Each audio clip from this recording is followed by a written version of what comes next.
everybody, welcome back to my channel. If this is your first time to join us, my name's Cindy and we do a little bit of baking, budgeting, and beyond. And tonight we're going to try something really different that I've never tried before. These are rattlesnake beans, and I was going to get some salt pork to go in them, but the darn salt pork has got to be so expensive. I thought, well, I'm just going to try this Smithfield pork jowl bacon. So I've sliced it up into pieces. I'm going to put it in my bean pan and fry it up a little bit, and then we'll start cooking the beans.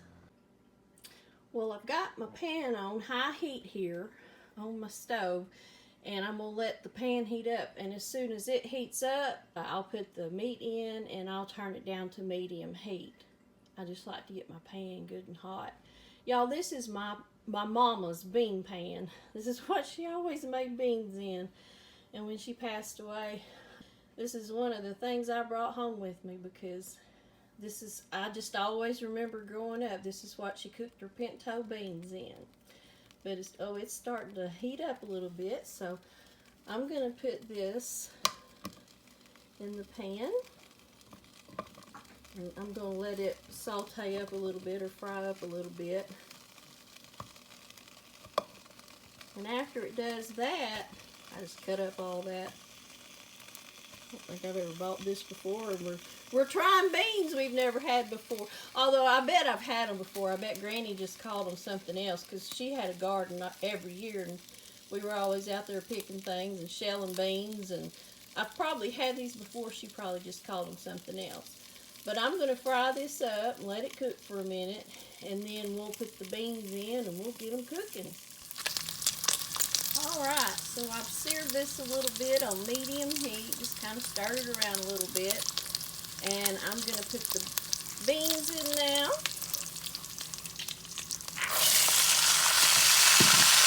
There we go. I'm going to put in a couple of quarts of water. Sorry, I'm not using my camera stand. I'm probably all over the place. Alright, I put in a couple of quarts of water. And then I'm just going to put in some salt and pepper. And I'm going to let them cook for a while. You know, just salt to your taste. And then I'm going to have to do my pepper with both hands, so I'll do that as soon as I pause y'all here in just a minute. But you know, I always like to use a ham hock, or a big old chunk of ham. Like if you get a picnic ham and cook Great Northern beans, that's what I like in my Great Northern beans. But when I cook pinto beans, we always use pork fat. So we're going to see what these beans turn out like. Like I said, these are rattlesnake beans. It's a pole bean. So we're going to cook these and have some cornbread, and we're going to live high on the hog tonight. We'll come back in a little bit when we make cornbread and when these are closer to cooking, and I'll let you know how long it takes them to cook. Okay guys, so I've had this at a slow, steady boil for an hour now. So I'm going to stir it. It takes beans a while to cook when they're fresh out of the garden. It's probably something better cooked like on a Saturday or Sunday. But I got them in my hand and I just couldn't wait, because I've been trying to figure out, sorry, there's a shadow in there. I've been trying to figure out a certain bean Granny used to grow, and I just haven't been able to find it. We've grown several different things, and this may be it, so I just can't wait to see if this is that bean, because, oh, they were so good. She used to can them in jars. They were so good.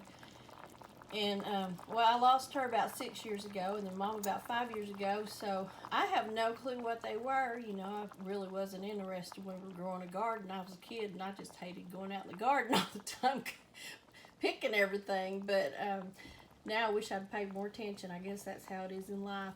Anyway, I'm going to let these simmer probably for another hour. I think it'll take another hour for them to be completely done, but when it's time for them to come off the stove, or about time, I'll get ready to make cornbread. So I'll meet you back up then, and we'll make some cornbread, and we'll see how these turn out.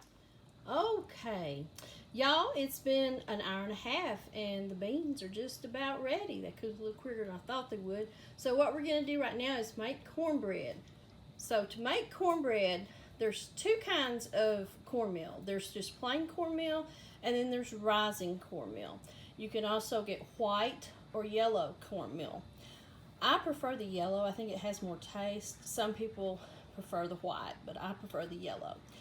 So I also cut my cornmeal with flour because to me it's hard to swallow. It gets stuck in my throat if I don't mix some flour in with it. So what I'm going to do, it calls for 2 cups, a recipe does, of cornmeal. So I'm going to put in 1.5 cups of cornmeal, and I've got the oven preheating to 400. And then I'm going to put in 1/2 cup of just all-purpose flour. And then my husband likes it kind of sweet, so I put in a tablespoon of sugar, a teaspoon of baking soda, and a teaspoon of baking powder to make it rise. And then we're going to put in 1.5 cups of milk. I'm sorry, 1 1/4 cups of milk. And 1 egg. Now I have melted 6 tablespoons of butter in my iron skillet. And I know they say not to use an iron skillet on a smooth cooktop, but there's just some things you got to cook in an iron skillet. Cornbread's one of them.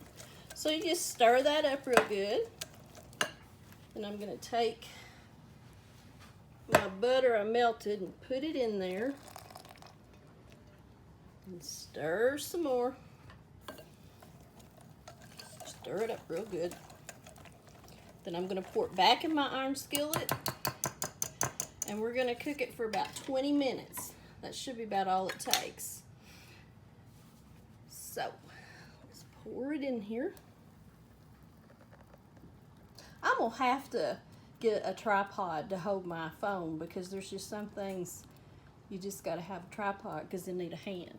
I'm going to scrape the rest of this in the bowl, and then I'll take you over here. Try not to get you dizzy. See, the beans look really good. I just checked them, they're tender. So they're ready. So I'm gonna scrape this bowl. I'm gonna put the cornbread in the oven for 20 minutes, then we'll come back and we'll spoon it up and we're gonna eat some beans and cornbread. So I'll be back with y'all in just a minute. Oh, it's a good thing cornbread forgives because I should have put a teaspoon of salt and a teaspoon of baking soda. And I put a teaspoon of I put a teaspoon of baking soda and baking powder. But look, it still turned out good, and I bet it'll still taste good. So, when you make your cornbread, it's a teaspoon of baking powder. Let me just start over. Baking soda and a teaspoon of salt. But it looks like it's going to be good. So, I'm fixing to cut into it, and we'll see. I'll have my husband, the taste tester, try it. We'll see what he says. Okay, the boys just came in. I've got Carl's cornbread on his plate here. We're going to give him some of these beans and let him see what he thinks. Is that enough or you want more? Juice? Juice. He likes a lot of juice. There you go. All right, we're going to let him taste these. Well, hang on, baby. He's in a hurry. He's taking play away before I can get a good picture of it. Anyway, I'm going to let him let it cool off a minute, then he's going to taste it, and we'll see what he thinks. Okay, let's see what Carl thinks. What do you think, Carl? They got a creamy texture. Creamy texture. How's the cornbread? Cornbread's just right. Well, see, there you go. It's hard to screw up cornbread because I put baking powder instead of salt in it, and it still turned out good. So, anyway, well, that'll wrap it up for tonight. We're going to dig in. It's getting a little bit late, and we're all kind of hungry. Thank y'all for stopping by and joining us, and hit that like and subscribe button. Oh my goodness, y'all. These have got to be the same ones that Granny used to can all the time. They are so good. Don't forget, these are rattlesnake beans, and they're a pole bean. So y'all need to get a hold of some of these and try them for yourself. But don't forget when you're making the cornbread to use baking soda and salt, not baking powder. Thanks a lot, y'all.